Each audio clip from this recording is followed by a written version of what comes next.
Welcome back, Troglodytes, to another episode of the Trogly's Guitar Show. I got a fortune cookie that said, with my reputation, take risks. So I thought, well, maybe that means I should buy a Fender. This Fender Bullet Strat is from 1982. Now, I'm not the most knowledgeable on Fender history, but I did a little bit of research, so I'm going to share what I found with this guitar. The Fender Bullet series was created in order to take the place of the Duosonic and the Music Master.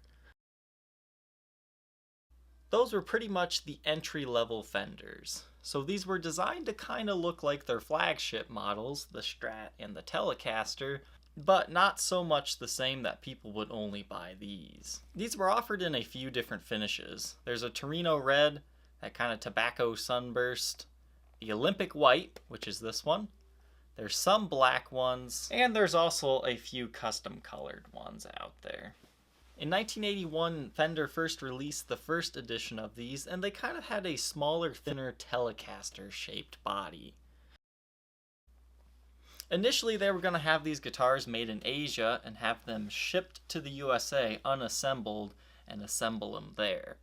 When they got that first batch back, they just weren't happy with the quality, so they decided to make this a USA line. Now in 1982 and 1983, they redesigned the body to more resemble a stratocaster, and that's kind of what you have here. This guitar is not the exact same body as a Strat. You can see it's a little bit different, and I would honestly say I prefer this body style. I mainly play Les Pauls sitting down. I'm not a gigging musician. I don't stand up while I play too often. I'm mainly sitting down. I find this body to be a lot more comfortable for me. It's not as wide feeling, and it doesn't have that like fish fin thing going on down here. That's designed to kind of be a comfort thing while you're standing and playing it. I've always found Strats hard to sit down and play with without a strap. Now I went ahead and took some measurements to kind of give you guys an idea of how different this body is. The entire length of the guitar is actually 3/16 of an inch shorter. The lower bout here is a 1/4 inch shorter, but the biggest thing is this upper bout here. This one measures around 9 3/4 inches all the way across.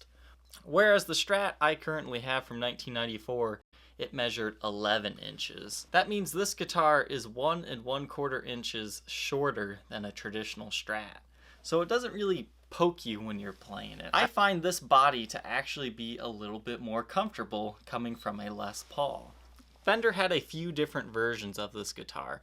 There's the S-2, which essentially looks like this but doesn't have that middle pickup. And then the S-3 has 3 pickups like any other Strat.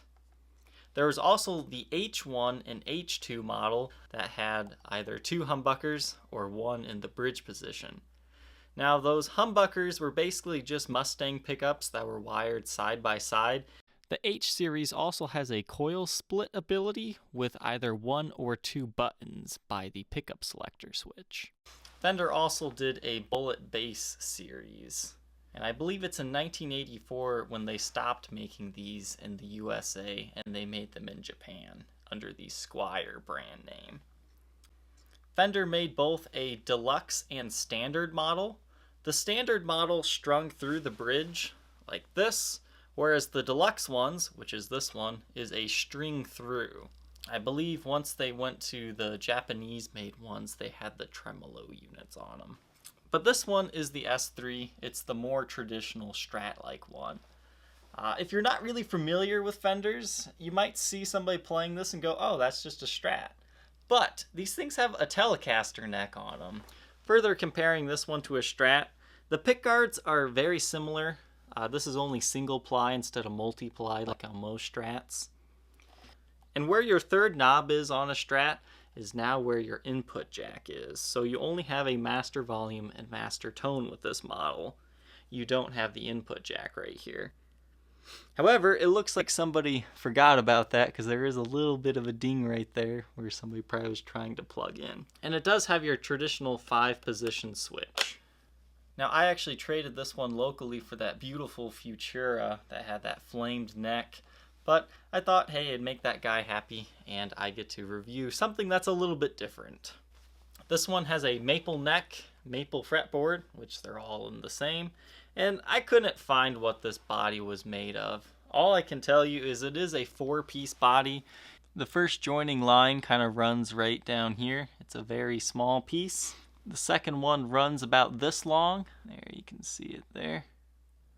Then your next piece runs from there to about right here, and then the rest of the guitar. I just think these are really interesting guitars. They're not really a traditional Strat. They're not really a traditional Telecaster. They're just kind of a beautifully ugly blend of them. This example weighs 6 pounds, 11.3 ounces, and it has a C neck profile shape. All right, let's talk about the tone of the Strat. We'll see how it sounds on the neck position.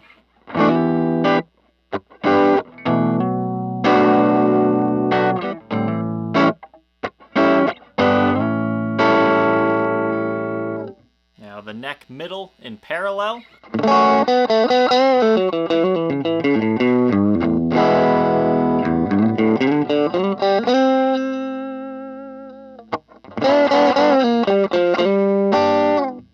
Middle position.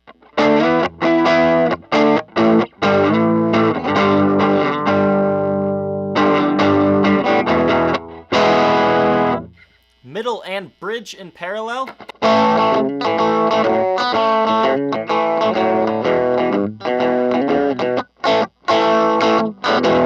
And finally, just the bridge pickup.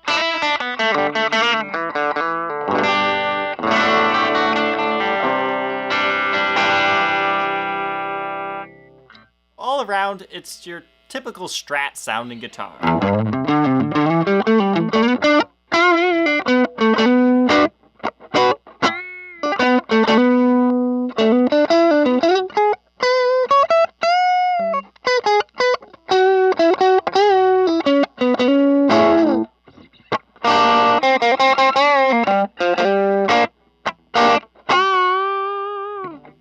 Alright, let's go ahead and take a look at the condition of this guitar. I believe this one's all original. I'll throw all these photos up for you.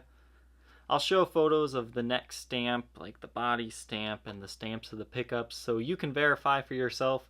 Again, I'm not a Fender expert, but I know a little bit about, pot code dating, and everything looked right to me.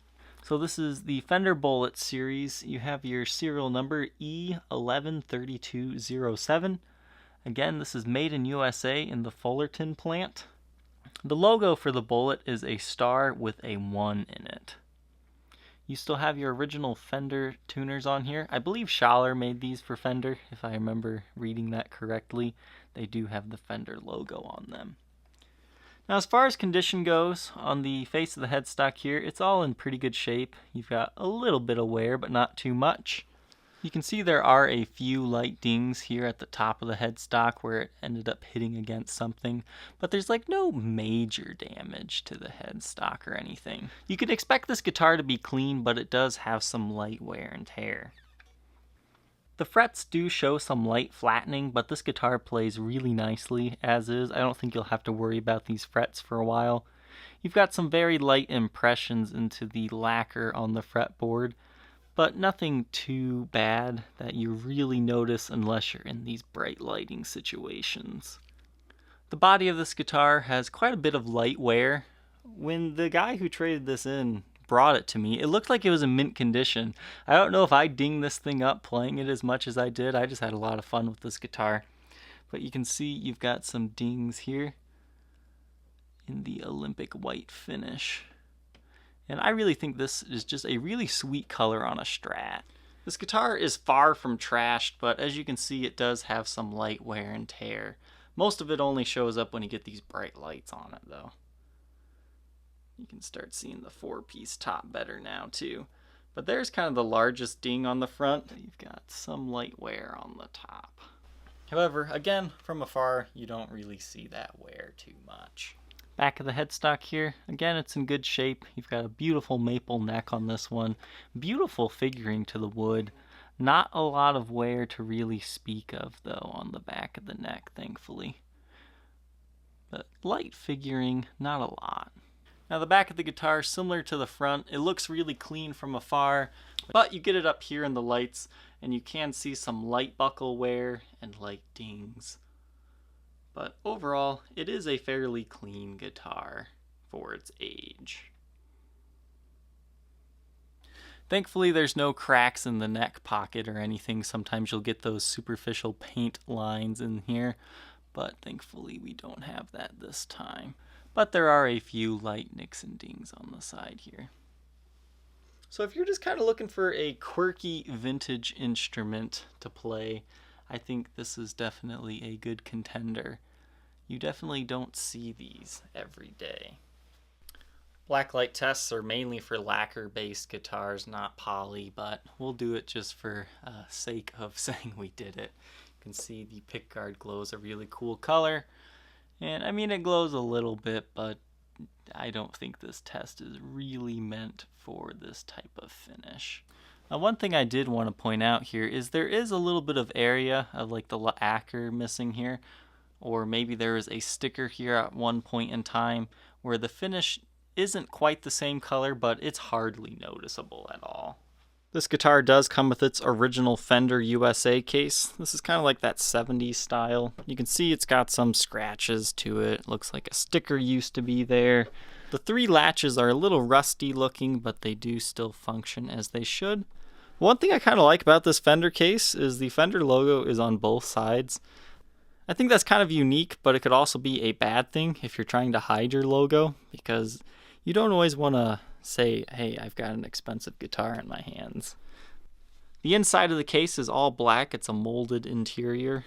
I don't believe a regular Fender Strat will fit in these cases because obviously the body is a slightly different shape. Here's kind of a good visual comparison here of a regular Strat trying to fit into this case.